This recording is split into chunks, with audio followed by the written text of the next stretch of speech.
Hi, എല്ലാവർക്കും spoken English ക്ലാസ്സിലേക്ക് സ്വാഗതം.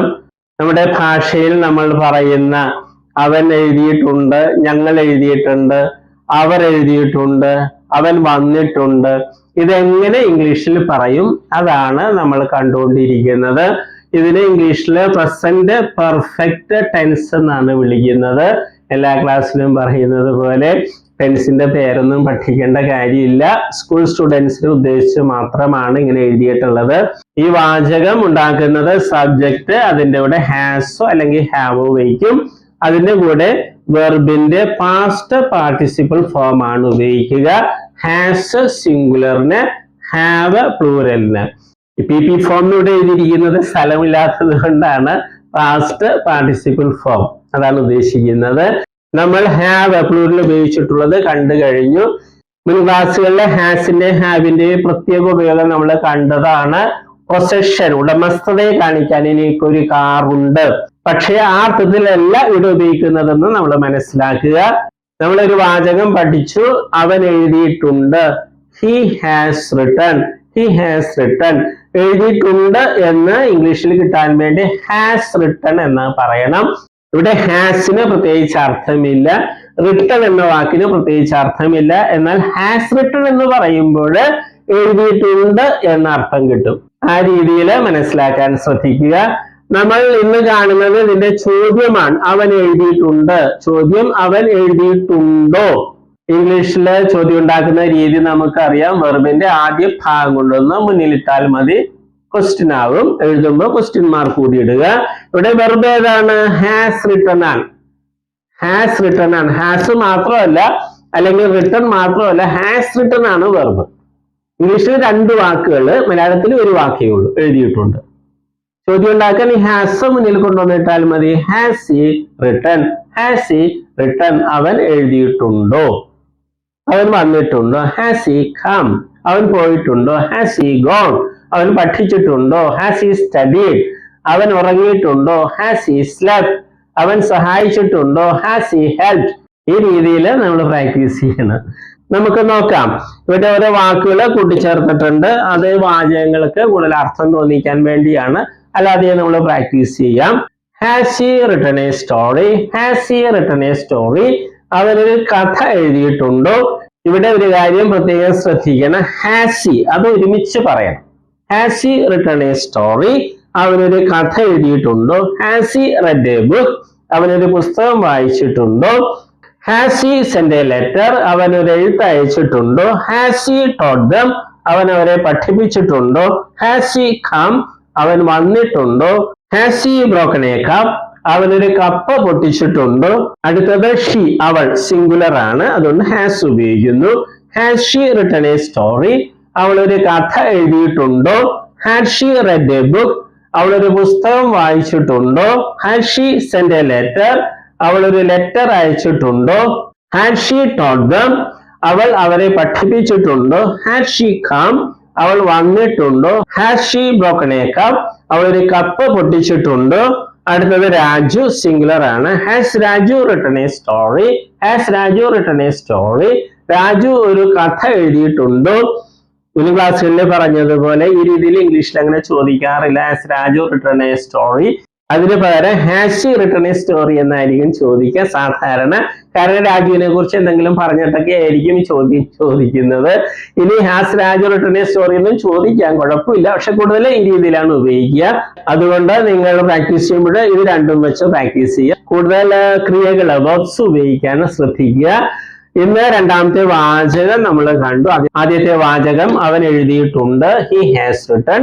ഇന്ന് കണ്ടത് ചോദ്യം, ഹാസ് മുന്നിലിട്ട ചോദ്യമായി ഹാസ് ഹി റിട്ടൺ, അവൻ എഴുതിയിട്ടുണ്ടോ? എല്ലാ ക്ലാസ്സിലും പറയുന്നത് പോലെ നിങ്ങൾ പ്രാക്ടീസ് ചെയ്യണം. ഒരാളെ കൂടി കണ്ടെത്തിയിട്ട് മലയാളം ഇംഗ്ലീഷ്, മലയാളം ഇംഗ്ലീഷ്, ഓരോ വാചകവും 10 പ്രാവശ്യമെങ്കിലും പറയണം. പിന്നെ കണ്ട ഈ വാചകം ഇതുപോലെ ഓരോ വാചകം കൊടുത്ത് 10 പ്രാവശ്യം എങ്കിലും ആവർത്തിക്കുക. അരമണിക്കൂറെങ്കിലും പ്രാക്ടീസ് ചെയ്യുക. എങ്കിൽ മാത്രമേ ഒഴുക്കോടെ സംസാരിക്കാൻ പറ്റുള്ളൂ. വീഡിയോ കോളൊക്കെ നടത്തി പ്രാക്ടീസ് ചെയ്യാൻ വളരെ എളുപ്പമാണ്. ആത്മവിശ്വാസത്തോടെ, കോൺഫിഡൻസോടെ ഇംഗ്ലീഷ് സംസാരിക്കാൻ പറ്റും പ്രാക്ടീസ് ചെയ്താൽ. ഇനി വെർബിന്റെ ലിസ്റ്റ് ഉണ്ട്. എല്ലാ ദിവസവും കുറച്ച് വെർബ്സ് 4 ഫോംസ് പഠിക്കുക. ഈ ഫോം പഠിച്ചിട്ടില്ല എങ്കിൽ ഈ വാചകങ്ങളൊന്നും പറയാൻ പറ്റില്ല കറക്റ്റ് ആയിട്ട്. ഓക്കെ, പ്രാക്ടീസ് ചെയ്യുക. മറ്റു വെർബ്സ് ഉപയോഗിക്കാനൊക്കെ ശ്രദ്ധിക്കണം. അതുപോലെ അർത്ഥമുള്ള വാചകങ്ങളാണോ എന്ന് പ്രത്യേകം നോക്കണേ. അതോടൊപ്പം പുതിയ വാക്കുകൾ ഇംഗ്ലീഷിൽ പഠിക്കുക. Okay, all the best. നമ്മൾ വെർബുകളാണ് കാണുന്നത്. വെർബ്സ് എന്ന് പറയുന്നത് ക്രിയകൾ അല്ലെ, വരിക, പോവുക എന്നൊക്കെ പറയുന്നതാണ് വെർബ് അല്ലെ ക്രിയകള്. അപ്പൊ വെർബിന് അല്ലെ ക്രിയക്ക് ധാരാളം രൂപങ്ങളുണ്ട്. ഉദാഹരണമായിട്ട് മലയാളത്തിൽ എഴുതുക എന്ന ക്രിയ അല്ലെങ്കിൽ വെർബ് എടുക്കുക. അങ്ങനെ ഒത്തിരി രൂപങ്ങൾ: എഴുതുക, എഴുതും, എഴുതുകയാണ്, എഴുതിയിട്ടുണ്ടായിരുന്നു, എഴുതുവാൻ, എഴുതുമായിരുന്നു, എഴുതണമായിരുന്നു. അങ്ങനെയൊക്കെ ധാരാളം രൂപങ്ങൾ മലയാളത്തിലുണ്ട്. അതുപോലെ ഇംഗ്ലീഷിലുണ്ട് ധാരാളം ഫോംസ്, രൂപങ്ങളുണ്ട്. അതിൽ 4 എണ്ണമാണ് ഇംഗ്ലീഷിലെ ഏറ്റവും പ്രധാനപ്പെട്ട രൂപങ്ങൾ. അതേതൊക്കെയാണ്? ഫോം എന്ന് വെച്ചാൽ രൂപം: base form, present form, past form, past participle form.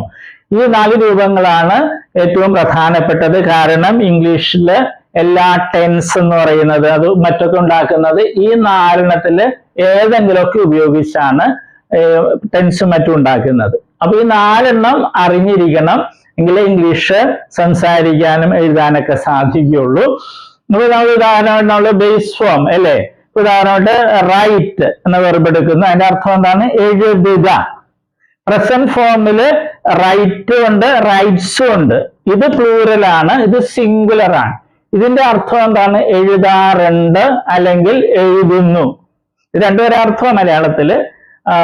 പല കുട്ടികളും പ്രസന്റ് ഫോമിൽ ചോദിക്കുമ്പോൾ അവര് എഴുതുക എന്ന് പറയും. അത് തെറ്റാണ്.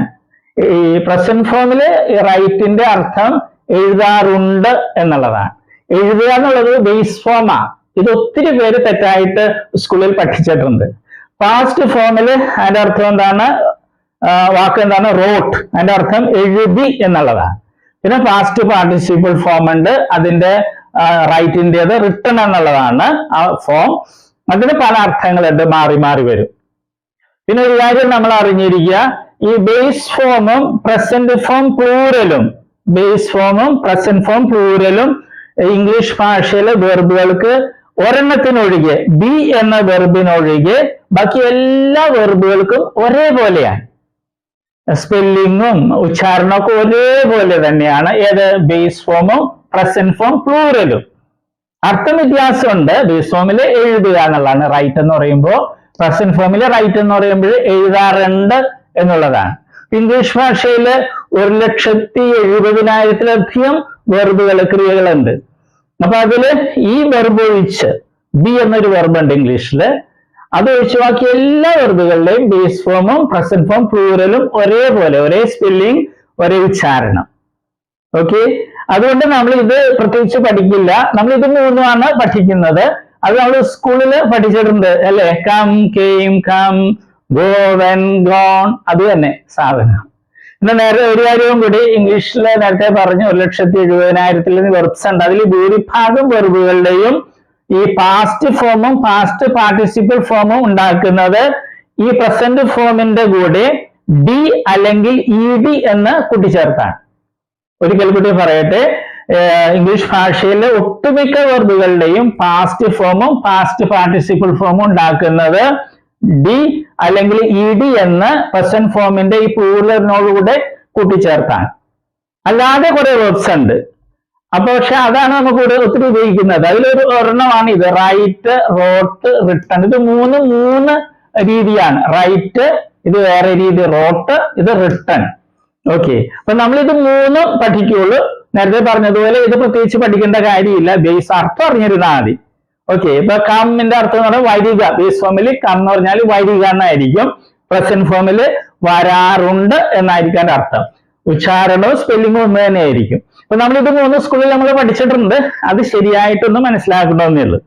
നമ്മളൊരു 16 ലിസ്റ്റ് വെർബുകൾ ഉണ്ടാക്കിയിട്ടുണ്ട്. ഏറ്റവും കൂടുതൽ ഉപയോഗിക്കുന്ന വെർബ്സ് ആണ്. ഇടിയും ചേർത്തതും ഉണ്ട്, പിന്നെ ഈ പ്രത്യേകതയുള്ള വെർബ്സും ഉണ്ട്. അത് നമ്മൾ പഠിക്കണം. നമ്മൾ വെർബിന്റെ ആദ്യത്തെ ലിസ്റ്റ് എടുക്കുകയാണ്. അതിൽ ആദ്യത്തെ 15 വെർബ്സ് നോക്കുക. അതില് present form, past form, past participle form, ആ വെർബ്സ് 3ഉം ഒരേപോലെ ഇരിക്കുകയാണ് അല്ലേ. നമ്മള് ബേസ് ഫോം പ്രത്യേകിച്ച് പഠിക്കില്ല, കാരണം നേരത്തെ കണ്ടതുപോലെ ബേസ് ഫോമും പ്രസന്റ് ഫോം പ്ലൂറലും ഒരേപോലെ ഇരിക്കും എല്ലാ വെർബ്സിന്റെയും. അപ്പൊ ഉദാഹരണമായിട്ട് കട്ട്, അതിന് പ്രസന്റ് ഫോമില് സിംഗുലർ ഉണ്ട്, കട്ട്സ് ഉണ്ട്. അതിന്റെ അർത്ഥം എന്താണ്? മുറിക്കാറുണ്ട് അല്ലെങ്കിൽ മുറിക്കുന്നു. പാസ്റ്റ് ഫോം കട്ട് തന്നെയാണ്, പക്ഷെ അർത്ഥം വ്യത്യാസമുണ്ട്, മുറിച്ചു. പിന്നെ പാസ്റ്റ് പാർട്ടിസിപ്പിൾ ഫോം ആണ്, അത് കട്ട്, അർത്ഥം മാറി മാറി വരും. അപ്പൊ ഞാനിനി 3 ഫോംസേ വായിക്കുള്ളൂ. അപ്പൊ present, past, past participle. Put, put, put. ഞാൻ പ്രസന്റ് ഫോം സിംഗുലർ വായിക്കുന്നില്ല. ഓക്കെ, അത് നമ്മൾ മനസ്സിലാക്കിയിരുന്ന ആദ്യം. പുട്സ് എന്ന് പറയുന്നത് സിംഗുലർ ആണ്, അർത്ഥം ഒന്ന് തന്നെ, ഇടാറുണ്ട് അല്ലെങ്കിൽ ഇടുന്നു. എല്ലാത്തിലും അതുപോലെ തന്നെ വായിക്കണേ. Shut, shut, shut. Let, let, let. Quit, quit, quit. Bet, bet, bet. Hit, hit, hit. Split, split, split. Set, set, set. Heard, heard, heard. Spread, spread, spread. host, host, host. Telecast, telecast, telecast. Broadcast, broadcast, broadcast. burst, burst, burst. ഇതിന്റെ പ്രത്യേകതകൾ എന്താണ്? ഈ 15 വെബ്സിന്റെയും present form, past form, past participle form ഒരേപോലെ ഇരിക്കുന്നു, ഒരേ spelling, ഒരേ ഉച്ചാരണം, പക്ഷെ അർത്ഥം വ്യത്യാസം ഉണ്ടെന്ന് മറക്കരുത്. ഇനി അടുത്തുള്ള വെബ്സ് ഒക്കെ ഡിഒ, ഇഡിഒ കൂട്ടിച്ചേർത്താണ് പാസ്റ്റ് ഫോമും പാസ്റ്റ് പാർട്ടിസിപ്പിൾ ഫോമും ഉണ്ടാക്കുന്നത്. call, called, called. play, played, played. walk, walked, walked. pray, prayed, prayed. clean, cleaned, cleaned. jump, jumped, jumped. close, closed, closed. open, opened, opened. study, studied, studied. lie, lied, lied. help, helped, helped. respect, respected, respected. accept, accepted, accepted. ask, asked, asked.